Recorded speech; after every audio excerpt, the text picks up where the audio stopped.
hundreds of kids needed someone's help. His courage was on display in that gymnasium. For the first time since last week's school shooting in Roswell, a teacher who helped put a stop to it speaks out. He's among two Roswell heroes who got lots of applause on the first day of this year's legislative session in Santa Fe. And we'll hear more from the governor and state lawmakers in just a bit. But first, what Governor Martinez began with in her State of the State speech earlier today. She talked about the school shooting in Roswell and the heroes who stepped in to help.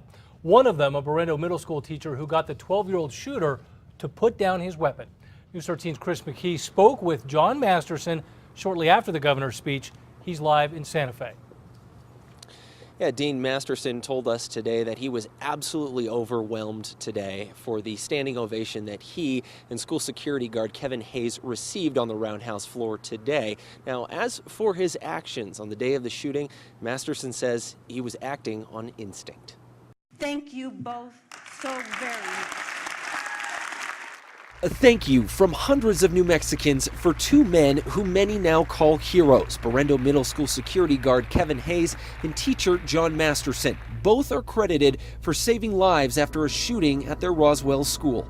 The support that we've gotten from the entire state of New Mexico is just, it's overwhelming. And we love it. I mean, you know, we can use it. Our kids need to heal. Hayes stayed and helped one of the victims, even though he was injured himself. Masterson was inside the gym where investigators say a 12-year-old shooter, Mason Campbell, fired 3 shots. Just kind of yelled, "Hey," to get his attention. Well, I did, and that's when he turned around at me, and I just told him to put it down. It was a feeling Masterson says was beyond anything he's felt before.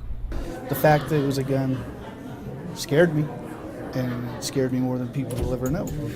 But in the face of fear, Masterson says stopping anyone else from being hurt was instinct for him. It's like breaking up a fight. When you see a fight going on campus, you go break it up. It was just 100% instinct. While Masterson and Hayes are called heroes, And we are thankful. Masterson says putting his life on the line is something he knows the people around him would do as well. Honestly, I was the closest one. The people that I worked with at that school would have done the exact same thing had they been as close as I was to the shooter. Now, Masterson also said today that he puts a lot of credit in another one of his co-workers, that being teacher Kim Featherstone. He says she kept calm, all while calling 911, helping one of the injured students, and also making sure that the rest of the students in lockdown remained safe. Dean, back to you. Great story, Chris. Thank you. Masterson says the shooting has not made him want any new gun control legislation this session.